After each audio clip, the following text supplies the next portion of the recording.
La pregunta no es si uno quiere tomar ivermectina en su casa o no. La pregunta es, ¿debe un gobierno gastar más plata en un medicamento que se ha dicho hasta el aburrimiento que no sirve, en lugar de invertir en otras cosas que sí ayudan a salvar la vida de los peruanos? El doctor tiene, por supuesto, todo el derecho del mundo, el doctor Manuel Fernández, de tener una posición. No se la vamos a cuestionar. Lo que vamos a preguntarnos es si esa posición va a calar en cualquiera de los dos gobiernos que llegue a la presidencia. ¿Nos vamos a una pausa o seguimos?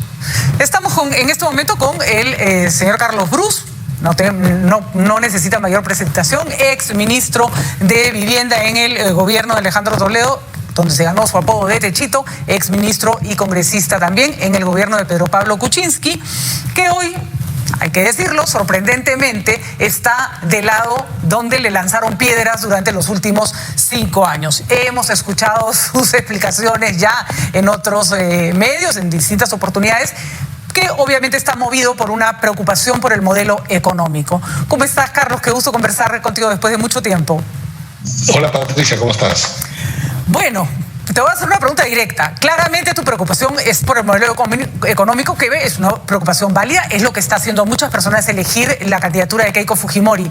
¿Crees la democracia juega en estas elecciones? ¿Crees que la democracia es un factor que estás defendiendo, o finalmente un candidato u otro nos ponen en el mismo riesgo de perder nuestras libertades? No, indudablemente en esta elección está claro que la democracia está en peligro si el señor Castillo sale elegido. Él mismo ha dicho que él pretende llevar adelante un referéndum para cambiar la Constitución, que es exactamente lo que hizo Hugo Chávez cuando fue elegido presidente de Venezuela, lo que hizo Evo Morales en Bolivia. Cambian la Constitución para poder ser reelegidos y mantenerse en el poder.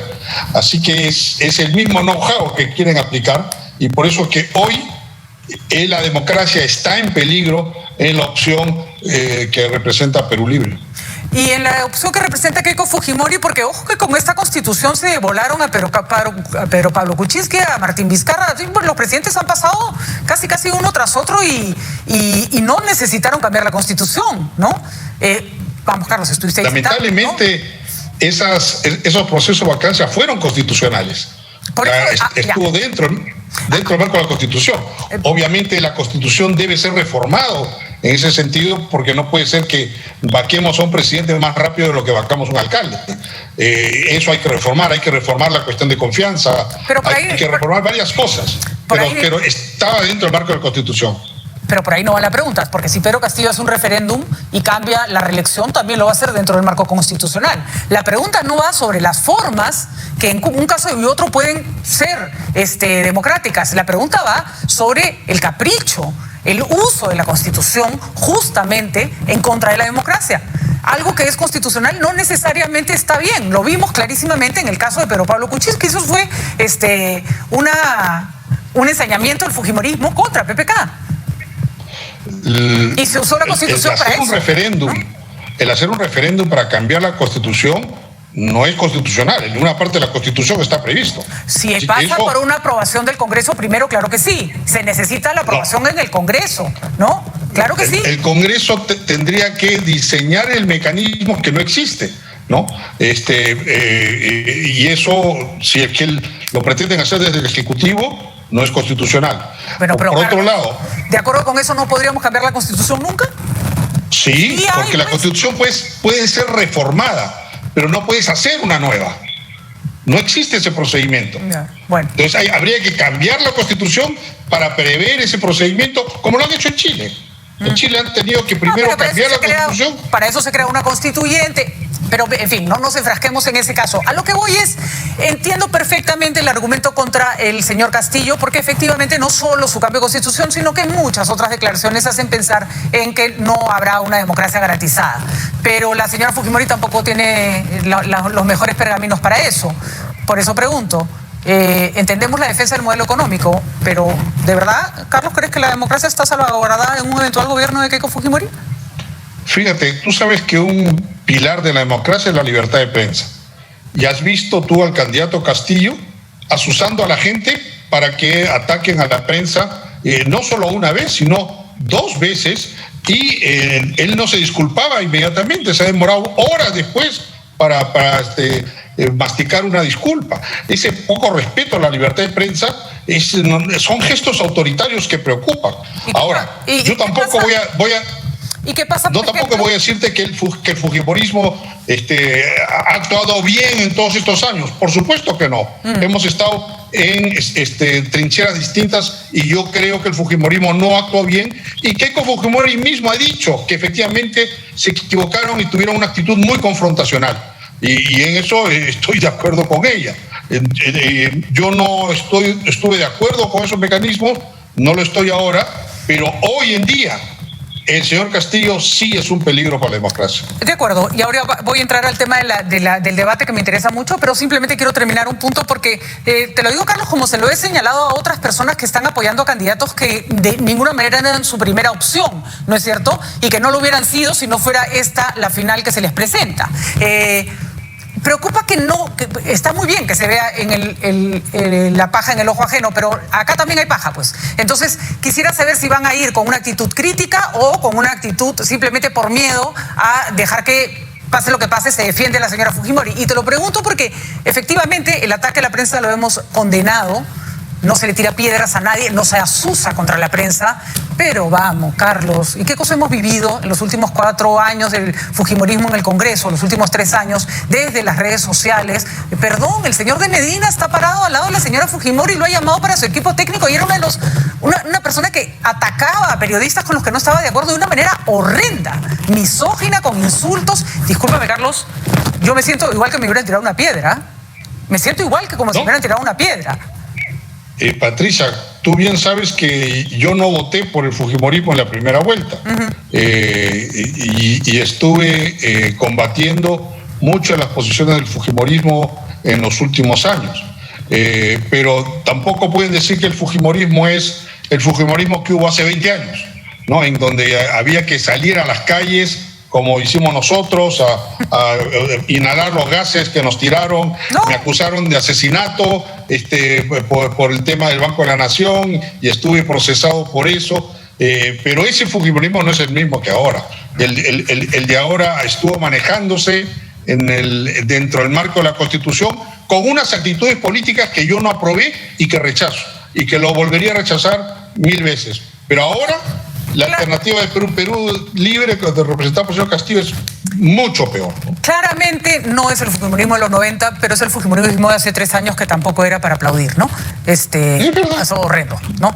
Yo creo, y ellos mismos han reconocido su error. El punto es, ¿crees que vamos a ser víctima de más errores en un eventual? ¿Cómo hacemos para no ser víctima de más errores? Porque el fujimorismo, se viene disculpando desde los 90. Entonces, repito, esto no tiene nada que ver con que no reconozca todo lo complicado y atemorizante que es la candidatura de Castillo. Pero los que van a votar por la señora Keiko también tienen que saber que la señora no se va a seguir equivocando hasta ad infinitum, porque eso al país le cuesta muchísimo en términos de economía, de democracia. Estos años de inestabilidad, Jorge, han sido absolutamente innecesarios si el fujimorismo no hubiera hecho lo que hizo desde el Congreso. Totalmente de acuerdo contigo. Es así. Yo he conversado estos temas, ellos han reconocido que se equivocaron, y esperamos todos que esto sirva para que entiendan lo que significa respetar la permanencia mínima de personalidades elegidas por el pueblo, y solo se les debe remover por razón grave. Y por eso es que la Constitución tiene que ser reformada para normar esto de la famosa incapacidad moral, ¿no? Ese es un punto importante porque el señor Pedro Castillo pide un borrón y cuenta nueva, que por supuesto asusta porque lo del borrón lo entendemos, pero la cuenta nueva no, porque ni siquiera nos explica exactamente qué es lo que va a hacer, ¿no es cierto? Y la señora Fujimori, no da miedo que el borrón se quede en página en blanco, y la señora Fujimori habla de un cambio hacia adelante, pero tampoco están tan claros esos cambios. Y no hemos llegado hasta donde hemos llegado, Jorge, porque el modelo económico sea intocable. Hemos llegado hasta donde hemos llegado, como pasa en Colombia, como está pasando en Chile, porque somos el continente más desigual del mundo. Y donde hay desigualdad y hay pandemia, no solo hay muertes, sino que además hay cólera, ¿no? La desigualdad, yo creo que cuando todos son pobres hay menos rabia que cuando hay desigualdad. porque el otro quiere tener, no entiende por qué el otro tiene más. ¿Qué cambios tendrían que hacer? Y eso te lo pregunto porque se necesita, queremos saber qué va a pasar en el debate, ¿qué cambios se pueden ofrecer concretos con respecto a este modelo económico que sí ha permitido riqueza, pero no ha permitido igualdad? Sí, y yo creo que además de una molestia hacia el modelo, o que la gente le echa la culpa al modelo, pero yo le echo más la culpa a quienes administraban el modelo.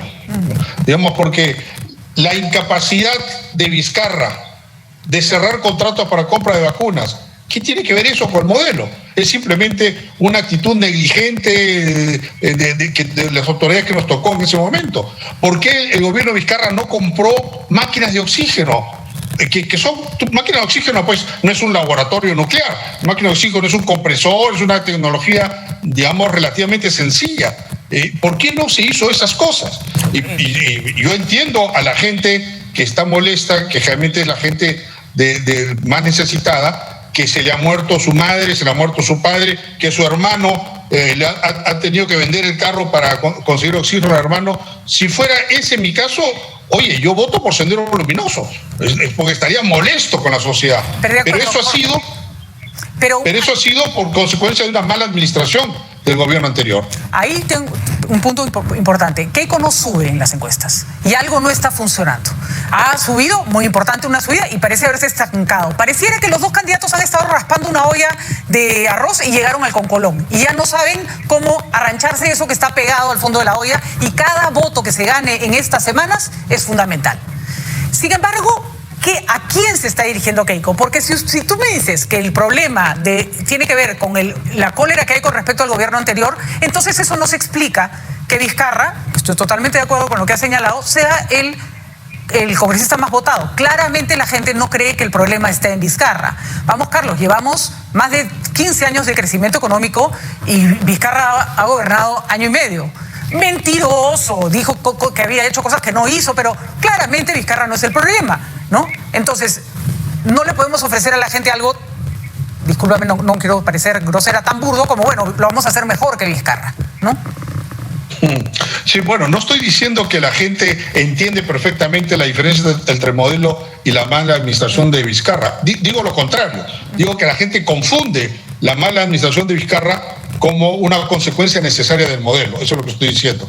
Ahora, indudablemente hay cosas que se pueden hacer mejor. El modelo ha estado fallando en muchos aspectos. El Estado no ha estado entregando resultados, entregándole servicios que el ciudadano se merecía. Pero eso requiere reformas. Por ejemplo, no tenemos, agrandar el Estado no tiene sentido, pero hacerlo más fuerte sí. Sí, claro, y hacerlo más eficiente sobre todo.